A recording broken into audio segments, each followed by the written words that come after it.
வந்துட்டீங்களாக்கா?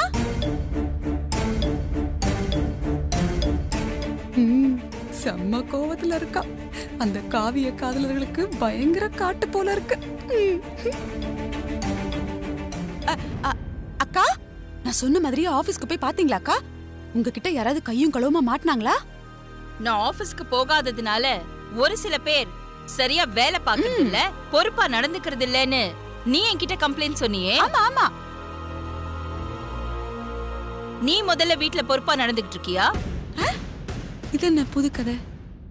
எங்கேயோ போற மாரியாத்தா என் மேல வந்து ஏறாத்தான்னு அவங்களுக்கு தீபாவளி கொண்டாடுவான்னு அனுப்பி வச்சா என்கிட்ட வந்து பட்டாசு வெடிக்கிறா. வனஜா, விடாம சமாளி. அக்கா, என்னக்கா இப்படி சொல்றீங்க? நான் வீட்ல இருந்தாலும் பொறுப்பா ஆபீஸ்ல என்ன நடக்குது ஏது நடக்குதுன்னு தெரிஞ்சுக்கிட்டு அதுக்கப்புறம் தானே உங்களையே அங்க அனுப்பி வச்சேன். என்ன போய் இப்படி எல்லாம் சொல்றீங்களேக்கா? வாய் மூடு.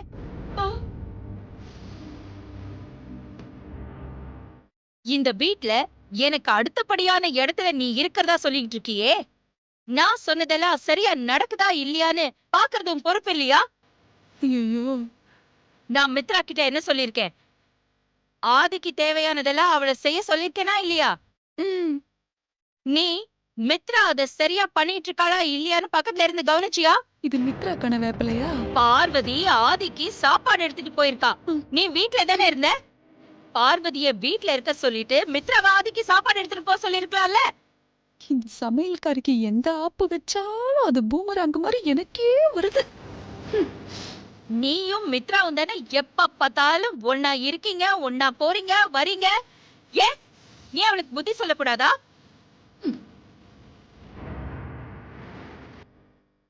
வீட்ல இருக்கிறவங்களுக்கு அட்வைஸ் பண்ணி வேலைய சரியா செய்ய வைக்க தெரியல. இதுல நீ இங்க இருந்துகிட்டு ஆபீஸ்ல வேலை சரியா நடக்குதா இல்லையான்னு என்ன சூப்பர்வைசர் வேலை பார்க்க சொல்ற? என்கிட்ட மட்டும் பாயிண்டா பேசு. இத பார், மித்ராவுக்கு புத்தி சொல்லி ஒழுங்கா நடந்துக்க சொல்லு. மறுபடியும் இந்த மாதிரி ஏதாவது நடந்துச்சு ஒன்ன தொலைச்சிடுவேன். ஜாக்கிரதை.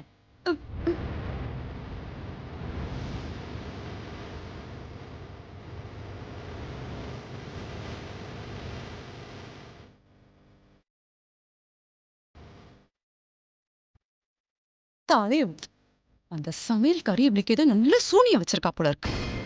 அந்த ஊம கொட்டானுக்கு கட்டம் நல்ல ஸ்ட்ராங்கா இருக்கு. எனக்கு தான் கண்ணு அப்படின்னு வீக்கா இருக்கு. அதான் அவகிட்ட போய் சாமி ஆடுவான்னு அனுப்பி வச்சா எனக்கு வந்து வேப்பில அடிச்சுட்டு போறா. நான் ஒண்ணு நினைச்சா அது ஒண்ணு நடக்குது. இருக்கட்டும், இன்னொரு வாய்ப்பு கிடைக்காமலா போகும்?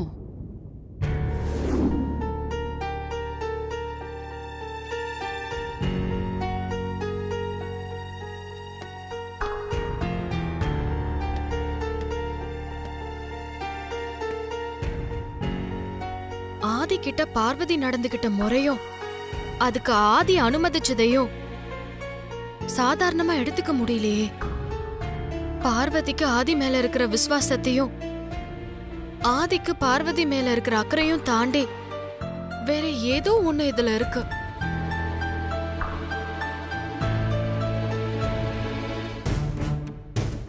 எந்த கோட்டையை பிடிக்கிறதுக்காக இவ இப்படி யோசிச்சுக்கிட்டு இருக்கா?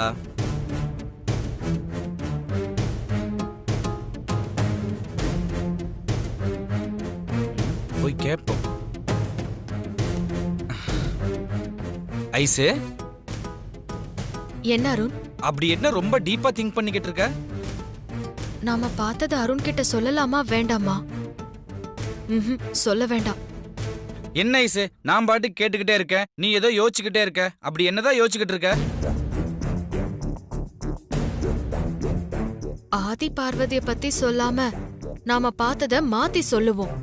அருண் என்ன சொல்றான்னு பாப்போம். அது ஒண்ணும் இல்ல அருண், நான் ரெஸ்டாரண்ட்டுக்கு போயிருந்தேன். அங்க ஒரு ஜோடிய பார்த்தேன். அவங்க நடந்துகிட்ட விதம் எனக்கு கொஞ்சம் குழப்பமாவே இருக்கு. எப்படி நடந்துக்கிட்டாங்க ஐசு? ரெஸ்டாரண்ட் கூட பார்க்காம ஒருத்தருக்கு ஒருத்தர் கிஸ் பண்ணிட்டாங்களா? அவங்க அப்படி நடந்திருந்தா நான் ஏன் கன்ஃபியூஸ் ஆக போறேன்? அவங்க லவ்வர்ஸ்னு கன்ஃபார்ம் பண்ணிருப்பேனே. சரி, நீ இப்படி யோசிக்கிற அளவுக்கு அப்படி என்னதான் நடந்துச்சு ஐசு? சாப்பிட்டு முடிச்ச அந்த ஆள் வாயோரமா உதட்டுல ஒட்டியிருந்த சோத்து பருக்கைய அந்த பொண்ணு தன்னோட முந்தானைய எடுத்து தொடச்சு விட்டா. ஓ அவ்வளவுதானா? இதுக்காகவா நீ இப்படி கொஞ்சம் யோசிச்சுக்கிட்டு இருக்க? என்ன அருண் இவ்ளோ சாதாரணமா சொல்லிட்ட? அவங்க 2 பேரும் அவ்ளோ டீசென்ட்டா இருந்தாங்க. அதனால அவங்க 2 பேருக்கும் என்ன ரிலேஷன்ஷிப்னு என்னால சடனா ஒரு முடிவுக்கு வர முடியல. உன்னால ஒரு முடிவுக்கு வர முடியுதா? வெரி சிம்பிள் ஐசு. அந்த ஆளு ரொம்ப கொடுத்து வச்சவன். அம்மா மாதிரி கவனிச்சுக்கிற ஒரு காதலி அவனுக்கு கிடைச்சிருக்கா. அப்போ அவங்க 2 பேரும் லவ்வர்ஸ்னு சொல்றியா அருண்? இந்த மாதிரி விஷயத்துல எல்லாம் நான் அடிச்சுக்க ஆளே கிடையாது ஐசு. நான் அடிச்சு சொல்லுவேன், நீ பார்த்த அந்த ஜோடிக கன்ஃபார்மா லவ்வர்ஸ் தான், லவ்வர்ஸ் தான், லவ்வர்ஸ் தான். நான் ரெஸ்டாரண்ட்ல ஒரு ஜோடிய பார்த்தேன்னு சொன்னேனே, ஆ, அது போய். நான் போனது ஆதி ஆபீஸ்க்கு. நான் அங்க பார்த்தது ஆதியையும் பார்வதியையும். பார்வதி தான் முந்தானையை எடுத்து ஆதி வாயோரமா இருந்த சோத்து பருக்கைய தொடச்சு விட்டுட்டு இருந்தா. ஐயோ இந்த விஷயம் தெரியாம நானே அவங்க லவ்வர்ஸ்ன்னு அடிச்சு சொல்லிட்டேனே. இப்ப என்ன பண்றது? இவளை எப்படி சமாளிக்கிறது? ஆதி பார்வதிக்கு நடுவுல முதலாளி சமையல்காரிய தாண்டி அப்படி என்ன ரிலேஷன்ஷிப் இருக்க முடியும்னு யோசிச்சுட்டு இருந்தேன். நீ கரெக்டா சொல்லிட்ட அருண். ஐசே, நான் சும்மா அப்படி ஒரு பில்டப்புக்காக சொன்னேன். நீ ஃபர்ஸ்டே ப்ரோவும் பார்வதின்னு சொல்லியிருந்தீனா நான் அப்படி சொல்லியிருக்க மாட்டேன்ல. சரி, இப்ப சொல்லு. பார்வதி எதுக்காக அப்படி நடந்துக்கிட்டா? ஆதிக்கும் பார்வதிக்கும் அப்படி என்ன ரிலேஷன்ஷிப்? என்ன ஐசு இப்படி புரியாம பேசிக்கிட்டு இருக்க? பார்வதிக்கு இந்த குடும்பத்து மேலேயும் அம்மா மேலேயும் என் மேலேயும் ஏன் உன் மேலே கூட எவ்வளோ அக்கறை இருக்குன்னு உனக்கு நல்லாவே தெரியும். அந்த மாதிரி ப்ரோ மேலே இருக்கிற அக்கறையில் ஆஃபீஸில் டவல் இல்லாமல் இருந்திருக்கலாம். அதுக்கு பதிலாக முந்தானையை டவலாக யூஸ் பண்ணியிருக்கலாம். இதுக்காகலாம் இப்படி யோசிச்சுக்கிட்டு இருக்கலாமா? ஆஹா,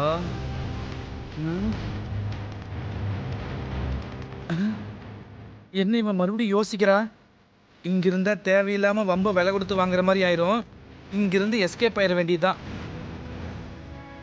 இல்ல அருண், நீ என்கிட்ட உண்மையை மறைக்கிற.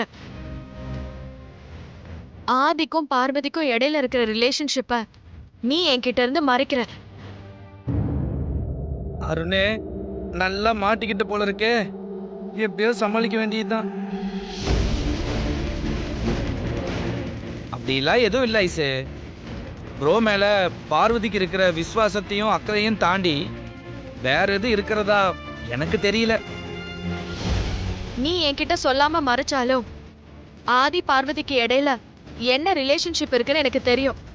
நான் அதை கண்டுபிடிச்சிட்டேன். இவன் இப்படி ஒரு ட்விஸ்ட் வைக்கிறா. ப்ரோ பார்வதிக்கு கல்யாணம் ஆயிடுச்சு, அவங்க 2 பேரும் ஹஸ்பண்ட் அண்ட் ஒய்ஃப்னு கண்டுபிடிச்சிட்டாளா? வீட்டுக்குள்ளேயே சிபிஐ வச்சிருக்கனே. என்ன கண்டுபிடிச்ச ஐசு? கண்டுபிடிக்கிறது மட்டும் இல்ல, கன்ஃபார்மே பண்ணிட்டேன். ஆதியும் பார்வதியும் டீப்பா லவ் பண்றாங்க. அவங்க 2 பேரும் லவ்வர்ஸ். இதையவே நீ இப்பதான் கண்டுபிடிக்கிறியா? நல்ல வேலை புருஷன் பொண்டாட்டின்னு யோசிக்கல. அப்படிலாம் இருக்க வாய்ப்பே இல்லை ஐசு. ஆதியும் பார்வதியும் லவ்வர்ஸ் தான். அவங்க 2 பேரும் லவ் பண்ணிட்டு இருக்காங்கன்னு நான் நிரூபிச்சு காட்டுறேன்.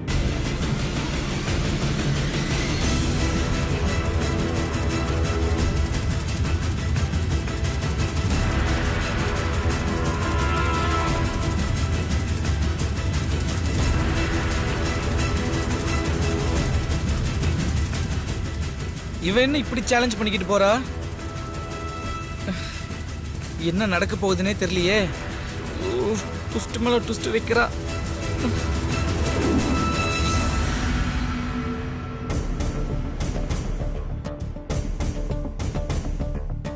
இந்த வருஷம் போலிங் நல்லா இன்க்ரீஸ் ஆயிருக்குல்ல மேடம்? ஓட்டு என்ன ஆரம்பிச்சிட்டாங்க? கவுண்டிங் போயிட்டு தான் இருக்கு.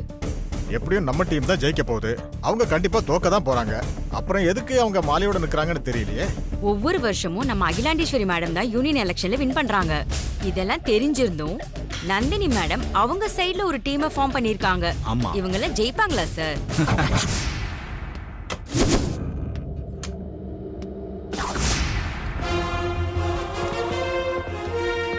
வணக்கம் மேடம். வணக்கம் மேடம். வணக்கம் மேடம். வணக்கம்.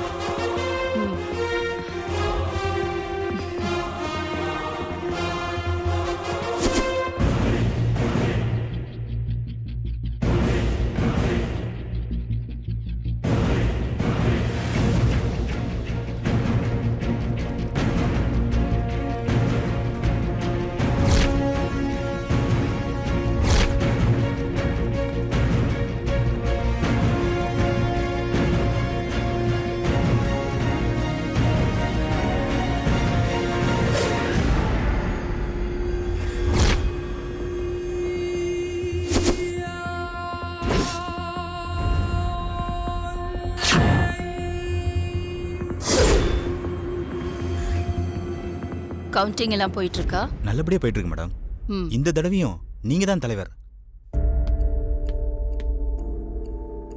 எல்லாருக்கும் வணக்கம். நடந்து முடிந்த தமிழக தொழிலதிபர்கள் சங்க தேர்தல் முடிவு அறிவிப்புகளை இப்போ உங்க எல்லாருக்கும் நான் அறிவிக்க போறேன்.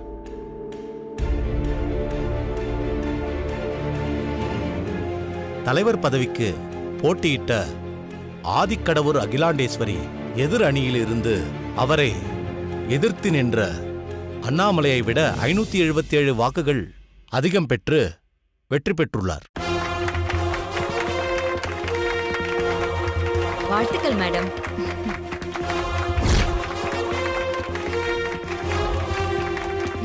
Thank you thank you. இங்க கொடுங்க மேடம். அதே அணியை சேர்ந்த தியாகராஜன் அவர்கள் அவரை எதிர்த்து போட்டியிட்ட அசோகனை விட 52 வாக்குகள் அதிகம் பெற்று பொருளாளர் பதவிக்கு தேர்ந்தெடுக்கப்பட்டுள்ளார்.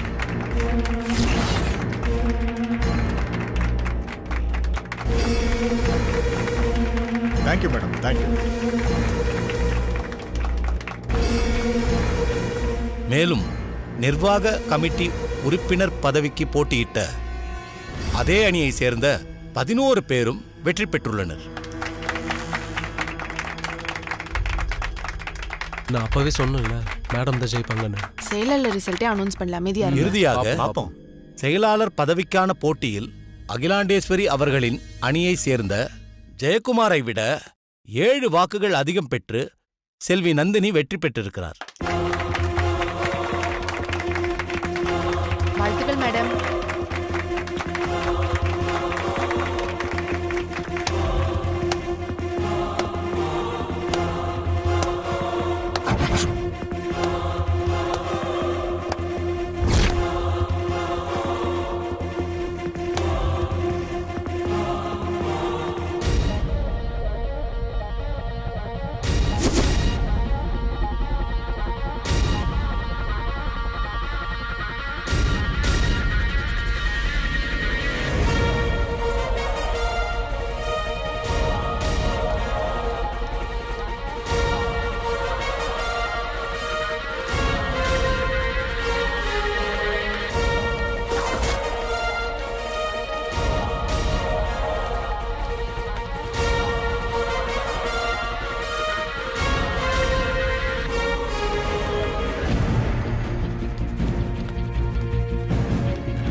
நீங்க இதை எதிர்பார்க்கல.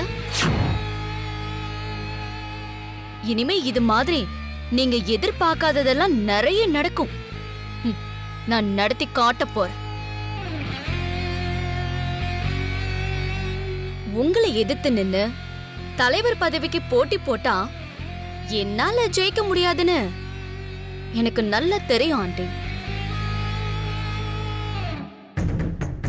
அதனாலதான் தலைவர் பதவிக்கு நிக்காம செயலாளர் பதவிக்கு போட்டி போட்டு இப்ப ஜெயிச்சு உங்க முன்னாடி நிக்கிறேன்.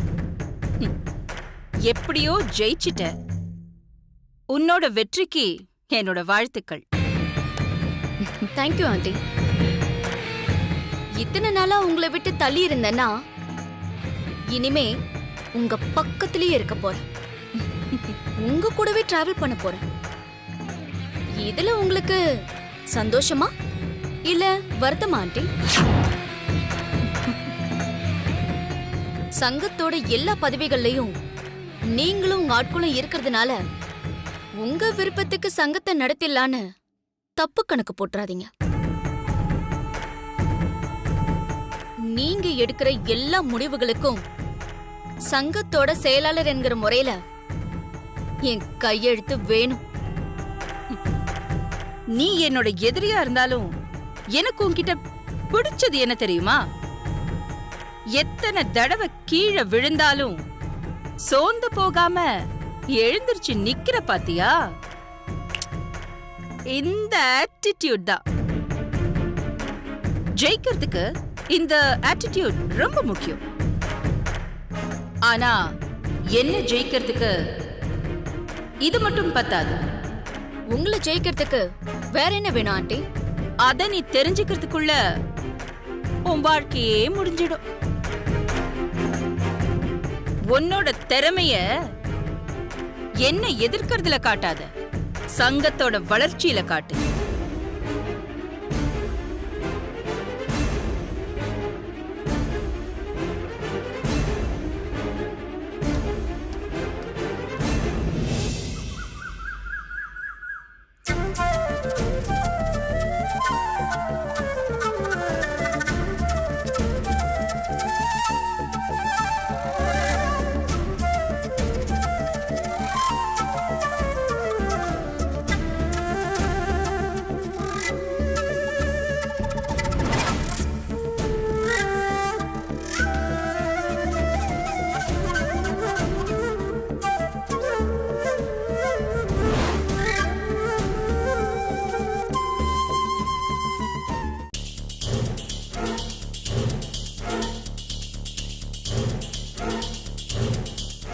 என்ன ஐஸ்வர்யா பலமான யோசனையில இருக்கா?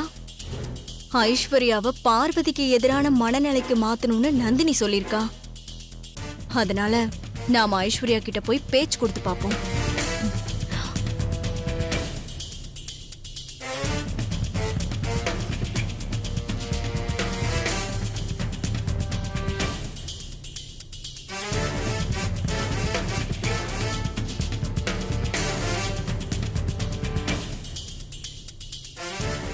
என்ன ஐஸ்வர்யா தனியா உட்கார்ந்துட்டு இருக்க?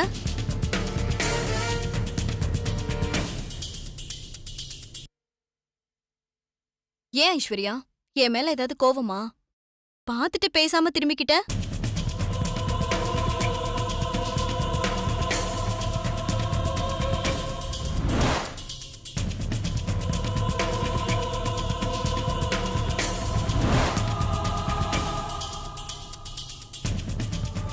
என்ன இவ என் மேல கோபத்துல இருக்காளா இல்ல யோசனையில இருக்காளா? மறுபடியும் பேச்சு கொடுக்கலாமா வேண்டாமா?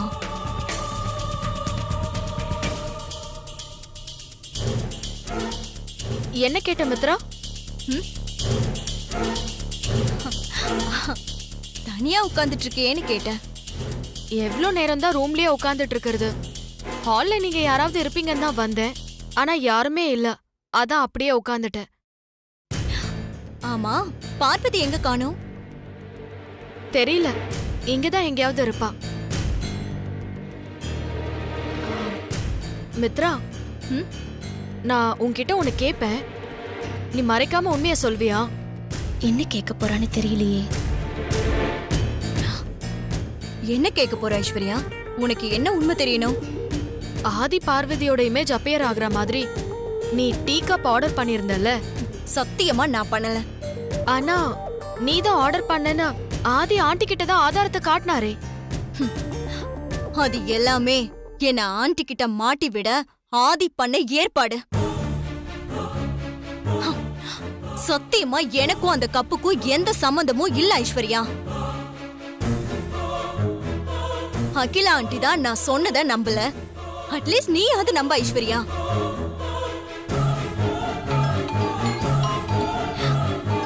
ஒரு நிமிஷம். ஹலோ.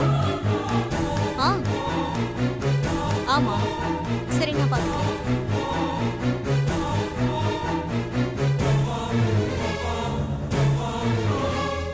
மித்ரா இவ்ளோ ஸ்ட்ராங்கா சொல்றானா அப்ப அந்த கப்பை ஆதி தான் ரெடி பண்ணிருக்கணும்.